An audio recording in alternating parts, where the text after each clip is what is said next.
პროტესტის 48-მერვე დღე დედაქალაქში საპროტესტო გამოსვლები გრძელდება. შეკრებილები ქართული ოცნების 28 ნოემბრის გადაწყვეტილებას აპროტესტებენ და ხელახალი არჩევნების ჩატარებასთან ერთად აქციებზე დაკავებულების დაუყოვნებლივ გათავისუფლებას მოითხოვენ.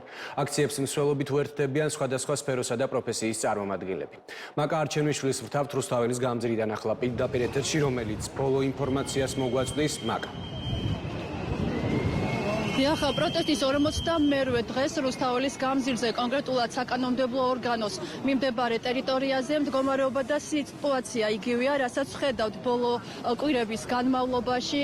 ტრადიციულად საღამოს 7 საათზე დაიწყეს მოქალაქეებმა შეკრება პარლამენტის შენობის წინ და დაახლოებით 1 საათის წინ გადაიკეტა რუსთაველის გამზირი ავტომობილებისთვის. საკმაოდ მშვიდ ვითარებაში მიმდინარეობს აქცია რუსთაველზე.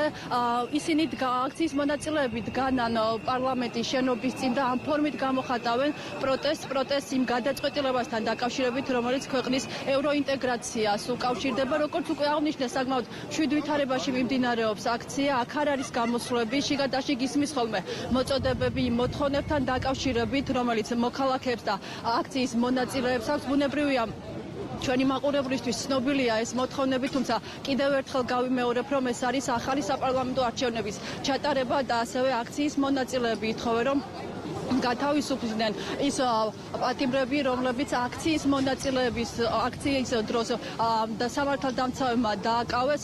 პერიოდულად აქციის მონაწილეებს, რომელიც საკანონმდებლო ორგანოსთან იმყოფებიან, უერთდებიან სხვადასხვა სფეროს და პროფესიის ადამიანები და აქ შეკრებილი მოქალაქეები აცხადებენ, რომ მათი პროტესტი გაგრძელდება მანამდე, სანამ ყველა მათი მოთხოვნა არ იქნება შესრულებული.